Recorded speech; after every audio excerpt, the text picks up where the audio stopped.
Fala comigo, sou o professor Marco Abreu e eu estou virtualmente aqui hoje no Parque Ipanema porque o tema do bloco número 2 é meio ambiente, então roda o vídeo aí. As atividades de geografia do nono ano, elas começam na página 24. Atividade número 12 começa com o texto 1, os debates internacionais sobre o meio ambiente. Após a Segunda Guerra Mundial, 1939 a 1945, os problemas ambientais tornaram-se mais visíveis em função do crescimento da população global, da difusão de padrões de consumo exacerbados, exagerados, e da rápida industrialização e urbanização da sociedade. Com esse processo em curso, intensificou a pressão sobre os recursos naturais. Recursos naturais aqui seriam os recursos do solo, da água, os recursos do subsolo, como petróleo, carvão mineral e assim por diante. Ou seja, houve um aumento da utilização desses recursos, o que levou a debates ambientais ao âmbito mundial. Então, logo em seguida, nós temos aqui uma linha do tempo, logo após a Segunda Guerra Mundial, de vários encontros, conferências, agendas, documentos, protocolos que foram assinados por diversos representantes dos países que fazem parte da ONU, no intuito de promover o que a gente chama de desenvolvimento sustentável. Não, desenvolvimento sustentável, aquele clássico conceito. Desenvolvimento sustentável é o desenvolvimento capaz de suprir as necessidades da geração atual, sem comprometer a capacidade de atender às necessidades das futuras gerações. Então, como que a gente vai conseguir desenvolver, gerar empregos, qualidade de vida para toda a população mundial, sem comprometer os recursos da natureza para as próximas gerações? Esse é o grande desafio da humanidade. Em seguida, nós temos aqui a atividade registre as respostas abertas em folha separada. Letra A. Uma informação comum a esses textos. Os textos estão falando de quê? A divulgação de dados sobre as duas grandes guerras. Está falando de guerra? É o surgimento dos debates ambientais logo após a Segunda Guerra? É a recuperação econômica dos países vencedores da Segunda Guerra? São as conferências que trouxeram soluções para os debates, para os problemas ambientais mundiais. Então temos duas alternativas aqui que falam sobre questões ambientais. Ó. Essa segunda, ó, o surgimento dos debates logo após a segunda, os debates ambientais logo após a Segunda Guerra, que são as conferências que trouxeram soluções. As conferências não trouxeram soluções, as conferências estão discutindo soluções para esses problemas ambientais. Os problemas ainda existem, mesmo após a realização dessas conferências. Né? Se esses problemas fossem resolvidos, não haveriam recorrentes reuniões para tentar solucioná-los. E, em seguida, olha, elabora um parágrafo explicando o que você entende por recursos naturais. Então, recursos que existem no solo, né, na hidrosfera, na atmosfera, na litosfera, que podem ser usados economicamente pelas sociedades humanas. Na letra C, nós temos o seguinte: a figura abaixo representa os 17 objetivos da ONU. São os ODS, né, os Objetivos de Desenvolvimento Sustentável da ONU, para o desenvolvimento sustentável. Indique pelo menos 3 que você considera importante. Justifique a escolha de um dos objetivos com um pequeno texto. Na verdade, os 17 são muito importantes. Você vai escolher aí 3 e vai escrever um pequeno texto. Todos são muito importantes para a harmonização da sociedade a nível global.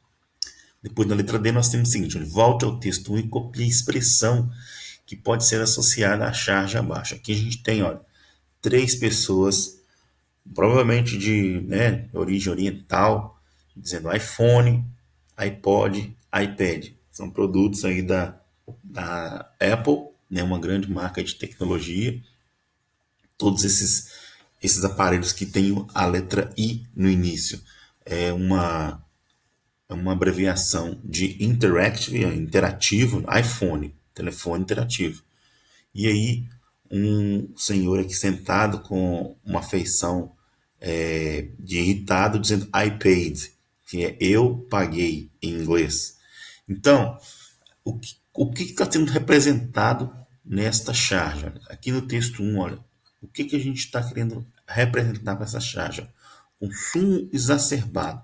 Então, esse consumo exagerado, que antes se restringia a um pequeno grupo de países desenvolvidos, agora ele também é uma lógica que se estendeu a países que a gente chama de países emergentes, que que são aqueles países que estão se industrializando logo após a Segunda Guerra Mundial, não são considerados países desenvolvidos, com IDH elevado, mas são países que e são países ricos e que caminham para o desenvolvimento. A China, por exemplo, né, como aqui mostra aqui os orientais, é um país que caminha para o desenvolvimento e a alteração dos hábitos de consumo da China é preocupante, porque a China tem mais de 1 bilhão de habitantes. Na questão 13, tem um texto sobre gás carbônico, vilão ou mocinho. O que será que diz esse texto? Isso depende da quantidade de gás carbônico disponível na atmosfera. Leia o texto e entenda o porquê. O gás carbônico, também chamado de dióxido de carbono, é uma substância química inodora, sem cheiro, incolor, sem cor e possui sabor ácido. Sua fórmula química é o CO2. Esse gás é muito importante para a manutenção dos seres vivos, pois o gás carbônico é essencial na realização da fotossíntese, processo pelo qual as plantas transformam energia solar em energia química. O gás carbônico também está presente no processo de respiração dos seres humanos e animais, sendo liberado pela expiração, quando a gente expulsa o ar dos nossos pulmões. O gás torna-se prejudicial ao planeta quando é liberado na atmosfera em grande quantidade pela queima de combustíveis fósseis, né? Os combustíveis fósseis são aqueles combustíveis que foram formados a partir da fossilização de matéria orgânica que foi soterrada aí há milhões de anos e formou aí os combustíveis fósseis, como petróleo, carvão e o gás natural. No entanto, não se pode atribuir toda a culpa referente ao aumento da temperatura no planeta ao gás carbônico, pois este contribui com cerca de 53% do total dos gases de estufa.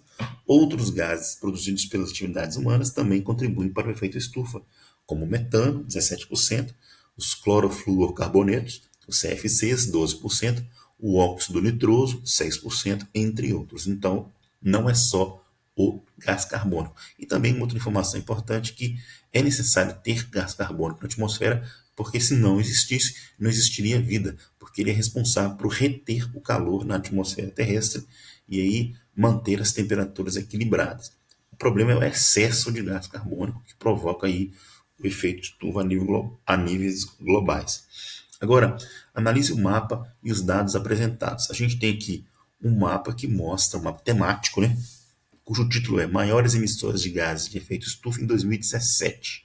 Em primeiro lugar, a China, depois os Estados Unidos, a União Europeia, representando um grupo de países da Europa, Índia, em quarto lugar, Indonésia, Federação Russa, Brasil, Japão, Canadá e Alemanha.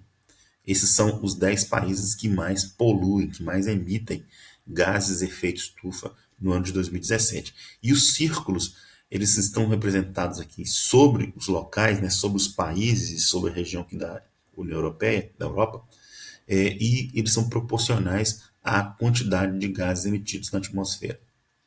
Bom, explique de acordo com o texto por que o dióxido de carbono, CO2, não é tão vilão.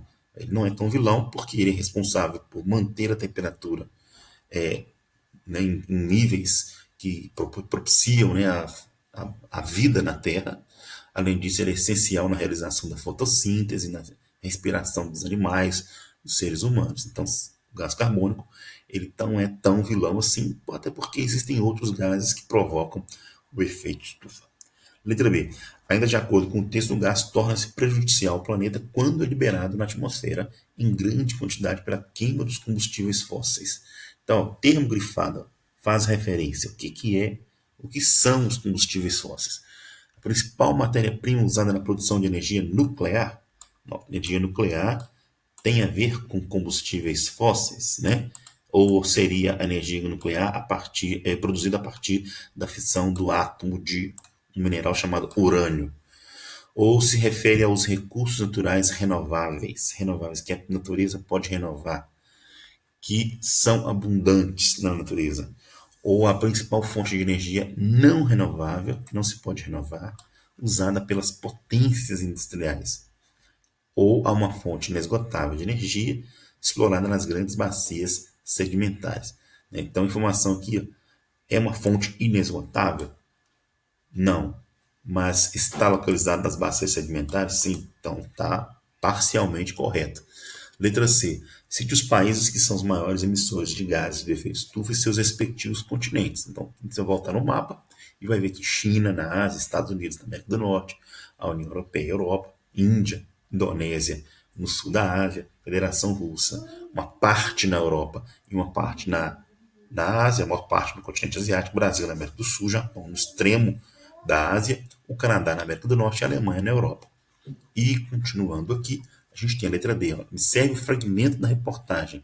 O Ministério Público tenta acordo com Uzi Minas para diminuir a poluição em Ipatinga, mas Siderúrgica não aceita. O Ministério Público estipulou prazo para que o acordo seja firmado até 18 de outubro. Poluição pode ser a principal causadora do alto número de internações por problemas respiratórios no município. Ele é quase 5 vezes maior do que a média nacional, segundo dados da Secretaria Municipal de Saúde e do Ministério da Saúde. Então, o texto, esse texto, né, que acabamos de ler, e o mapa, né, tem relação com o texto aqui, ó, desculpa, o texto gás carbônico, vilão mocinho. O mapa, maiores emissores de gás de efeito estufa em 2017. Tem relação com a reportagem, né? Essa reportagem sobre a poluição das Minas. Por quê? Porque uma das mais importantes siderúrgicas do mundo, a Uzi Minas, contribui na emissão de CO2, que agrava o efeito estufa. É isso, né? Essa empresa que existe na nossa cidade. Os poluentes emitidos pelas minas causam problemas ambientais no Vale do Aço. A emissão de gases poluentes se concentram numa escala global e não local, ou a Uzi Minas está cumprindo a meta de emitir menos gases no efeito estufa? Então a resposta está bem fácil aqui. Nessa questão da número 14, era isso. Então, um abraço para vocês e até a próxima.